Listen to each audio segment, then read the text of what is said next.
2014 World Cup was the very first World Cup I watched.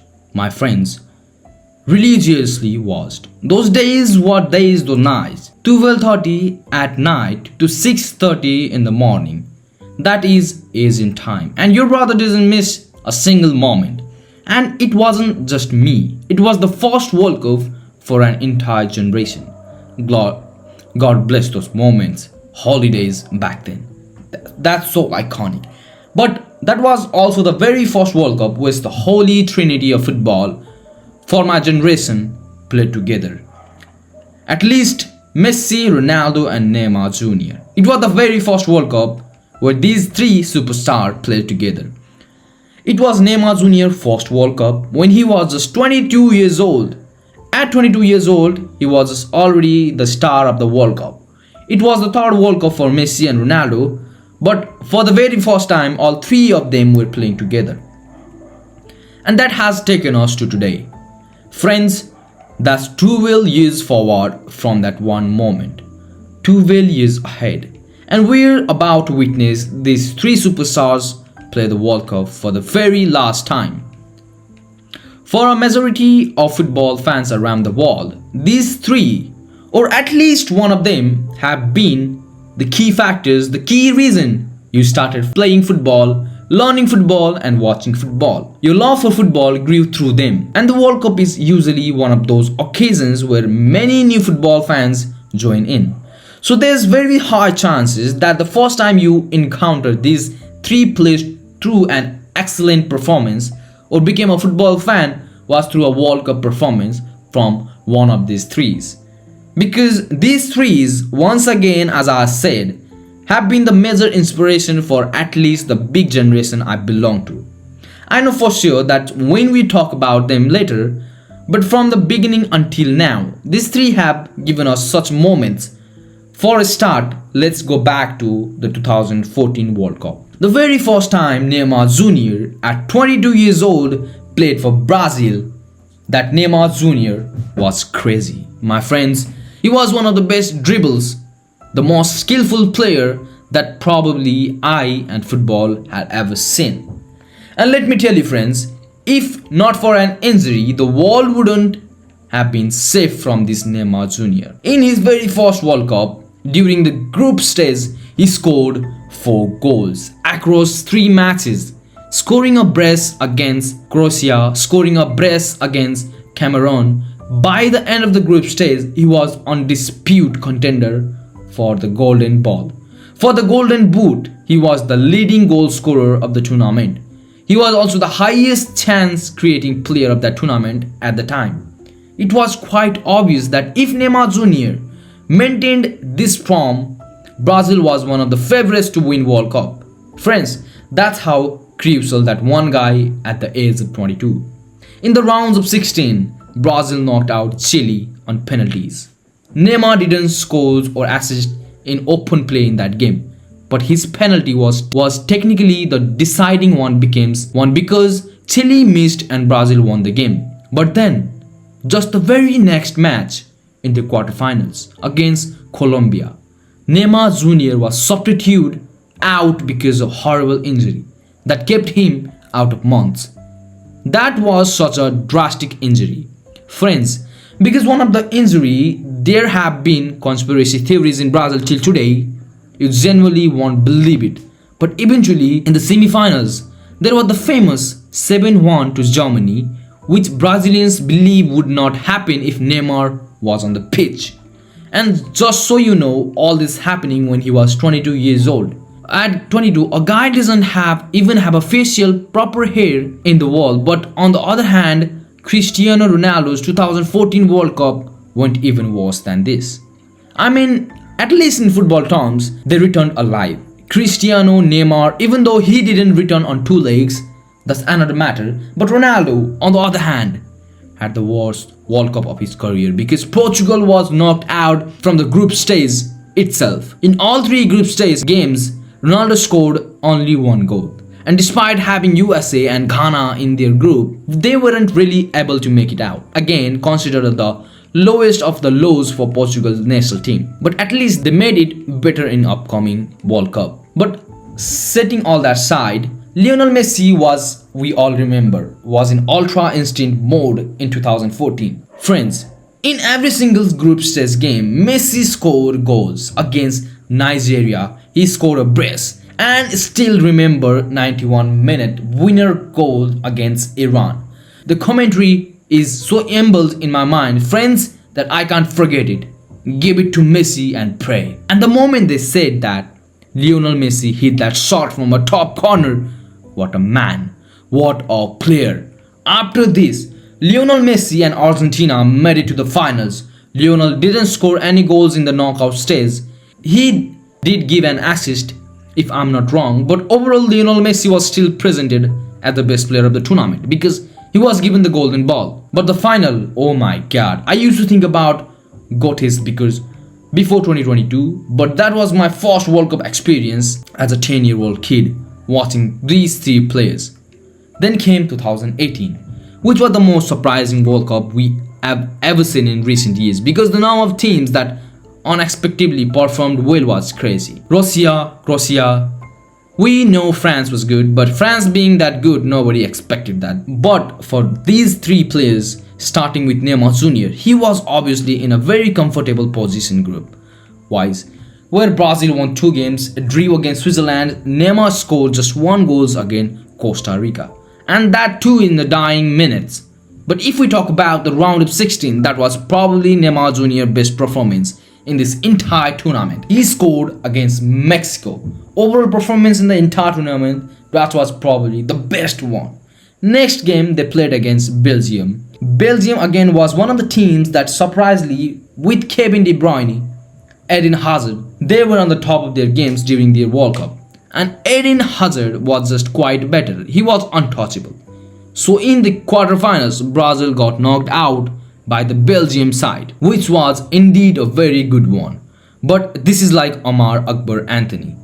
One can't fade and the other can stall. That can't happen, my friends, because for Cristiano, the 2018 World Cup started at an all-time peak, scoring a hat-trick against Spain.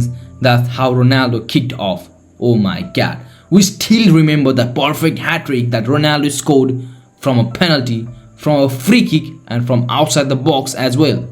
That's the free kick, oh my god. Even our hands would stand up. In the next game, Morocco, Ronaldo scored only goal of that match, taking Portugal away from the group stage. Uruguay against them got knocked out in the round of 16.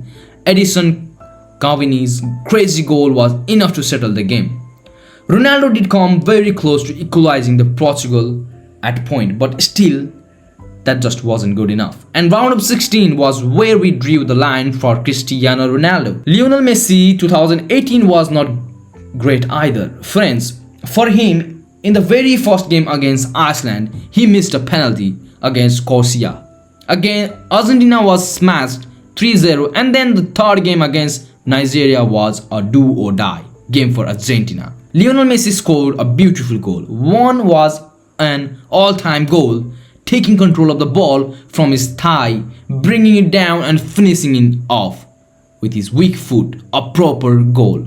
Friends, Maradona's highs that hit at that time, oh my god. But then, just like Cristiano Ronaldo at Portugal, Argentina and Messi got knocked out in the round of 16 to France in an all-timer game. My friend, a 3-4 lose to France. Mbappe and Cavani came into the game. I clearly remember Benzema Pablo's volley. My soul died in that match. I genuinely got scared of France. And then at the end came the 2022 World Cup. What most of us thought was going to be the last World Cup for Ronaldo and Messi. At least like Neymar was expected. He could be playing one more. And by the time 2026 comes, we were sure Ronaldo and Messi would be playing. Neymar whereabouts are unknown. That's Neymar for you. Nothing surprising here. Neymar was already in his injured half the time era during the 2022 World Cup for the entirety of the group stage. He just played for the first game. That's it. After that, he didn't play both games again due to injury concerns. And I remember correctly that only in Siberia game he play. He did start the game, didn't score, didn't assist, But then came the other two games. In round of 16, Brazil smashed Korea completely. Neymar Jr. scored in 13 minutes, but then in quarterfinals against Croatia, and that one goal by Neymar Jr. is exactly what this one guy brings to this team. Friends, because despite being injured as we expected exactly no during the entirety of that World Cup and this Croatia game as well, Neymar Jr. was injured. He started the game, and despite that, playing 105 minutes, he ended up being the difference maker from Brazil's point of view. Now we all know Croatia knocked out Brazil in penalties, but the fact that Neymar Jr. has never played beyond this level in World Cup in his entire career is crazy. Like those three, okay, he reached the quarterfinals at max, whether Brazil went ahead or not. Quarterfinals is the max, brother. And Cristiano Ronaldo 2022 World Cup was quite controversial because in the group stage itself, he started all three games scored against Ghana in the very first match through a penalty, but still a goal's a goal. And Portugal won two of their group stage game against Ghana and Uruguay. The third team against South Korea they lost. But the biggest controversy started in the knockout rounds, where in the round of 16, Cristiano Ronaldo was benched. He entered the game as a substitute, but Portugal won that game 6-1, ladies and gentlemen. Now, that 6-1 was probably the point where the coach decided that, you know what, let me just do that again. And the very next match against Morocco, Ronaldo was again benched. That one game, Portugal got knocked out to a Nassr leaping header. And that is how Cristiano's World Cup legacy till now has been, my friends. But in the end, Lionel Messi's 2022 World Cup is the reason why I'm still making videos, my friends, and probably why 90% of Lionel Messi fans are probably immune to heart attack because they have successfully made it through one. Argentina loses their first group stage game to Saudi Arabia. Lionel Messi scores a penalty in that game, but after losing that game, the other two games of this group stage became insanely important for Argentina. Next match against Mexico, Lionel Messi scores very first goal, the deadlock breaker. Mexico's goalkeeper got braced. That goal from outside the box, which till date I believe is one of the Lionel Messi's best goal in World Cup given the pressure and situation. And then comfortably beating Poland, round of 16, Argentina beats Australia. Lionel Messi scores goals in that game. In the quarterfinals, Lionel Messi scores goals from a penalty against Netherlands, which went till penalties again. One of the greatest games we have seen in the World Cup. Almost a heart attack. Actually, I had 3-4 heart attacks during this entire World Cup, brother. I feel like my heart was completely stopped working. In the semi-finals, Lionel Messi dropped a masterful performance, giving an assist to Julian Alvarez, scoring a penalty. And then came the final, ladies and gentlemen, where Lionel Messi scores 2 goals, and that one game I don't think I even need to talk about it. So at the end, among these 3 players having played 5 World Cup, each for Ronaldo and Messi, 3 for Neymar Jr. and a total of 13 World Cup appearances. Despite all that, we have at least 1 World Cup for one of these 3 players. And now we come to the final showdown, friends. And now we are just days before the 2026 World Cup, where it is confirmed that these 3 warriors are going to play what might be their last World Cup. And I'm saying might be because I have no idea again. Ronaldo could come out tomorrow, exact same blood, become 21 again, and I won't even be surprised, honestly. I wouldn't be shocked at all.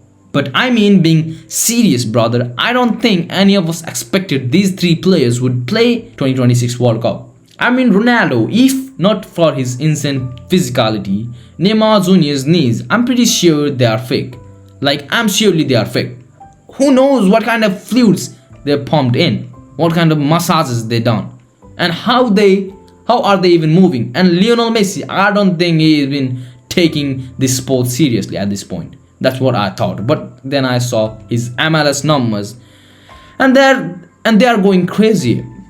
I'm going to make videos on all team squads, detailed analysis and everything, but right now I'm just wanting to talk about these 3 players. Neymar Jr., for example, has been a player who hasn't played because of injuries. Whenever he plays, he quite obviously performs very well.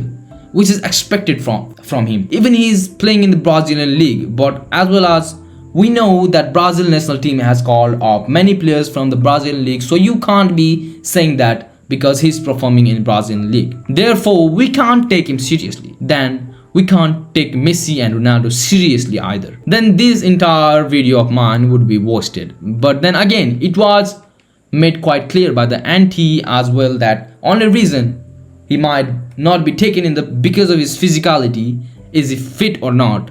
Now that he's been fit for a couple of weeks, even for a 2-3 week gap, and I thought, let me just do it, friends. Let me do it for the love of the game, for the love of the streets. Friends, you know Neymar is the streets. Friends, he is the world. Cristiano Ronaldo has played 29 games in this season for Al Nassr. He scored 26 goals, given 2 assists. Again, he is competing for the golden boot in that league. And do I know he might not be able to win it, but again, impressive numbers, friends. And Ronaldo, with the context of expected sharing 11 that we have most likely to expected from Portugal national side, which we'll talk about in their videos as well. I think Ronaldo is going to be the perfect player they're going to need. If not for starting most games, at least when it comes from a bench. Ronaldo is going to be the difference maker, friends. And then Lionel Messi, friends. This season, in 13 starts, he got 12 goals, 5 assists. The guy's number have been insane. Like, World Cup comes around and I have absolutely no idea what testosterone boost happens to Lionel Messi. The guy goes berserk. Brother, this man has been genuinely tearing apart MLS at this point. And let's be honest, they are just too good for these leagues, friends. We are because Cristiano Ronaldo, given his age, if he able to score 30 goals at this age, then brother, he is obviously too good. Lionel Messi, he's genuinely tearing apart defenders, and if they are nothing because his passes, his chance creation numbers, they have been accelerating match by match. So Lionel Messi is going crazy. He's on God mode, beyond ultra instinct mode right now. Now, brother, and Neymar Jr., I don't need to say anything, friends. He's the last of his breed. He's the last of Joga Bonito. The argument for Neymar. Now, I will just talk about how because Neymar Jr. came, there was a few big names, for example, João Pedro, who haven't been called up for the Brazil national team. But let me tell you, friends, there is absolutely no one. When I say no one, I mean absolutely no one who gives you what Neymar gives you if he's fit, even for 15 minutes on the pitch. So if Carlo Ancelotti was picked Neymar Jr. for the tournament, I know a lot of people are going to be doubting. It is just media campaign, like Neymar has to be taken, but you have to understand, Neymar Jr. is Neymar Jr. And I know a lot of people believe his legs are done, won't be able to run in his entire tournament. But that's what people thought about him in 2018 World Cup. And in the 2022 World Cup too, he was the one who, despite having played 100 minutes, was the difference maker against Croatia. But then all this is tactical reasons, media reasons. Brothers, let's talk about our reasons. Friends, this is the last time, brother. Do you know how big a deal this is? An entire generation that started playing football, learning football, watching football by seeing one of the all three of them. Friends, this is their last chances to stay up at night at 3:30, to wake up at 6:30 in the morning to watch matches. We finally got to be the reason for it back. And these are the 3 players, brothers. Even if these 3 players get genuinely knocked out in the group stage, I'm being genuine with you. Everybody will savor every minute of time they got to see these players on the pitch. Because after a while, especially 4 years from now, this will just become a part of stories. I know, friends, you're probably thinking that maybe I'm saying big things, like what is this guy getting emotional? But that's the case. These players represent an entire emotional journey, an entire growth, an entire era. It is not just an era, it is an age. It is an entire generation football love coming to an end. This World Cup is way bigger than what you expected with the inclusion of these players now. These 3 players being present in this World Cup guarantees that people are going to watch. No matter how bad it is, no matter how politically influenced it is, no matter how less electrifying the crowd is, people will watch it just for these players. And then by mistake, if even one of these managed to leave the World Cup this time, ladies and gentlemen, you are just not ready for what you are about to witness. Why? Football is not ready.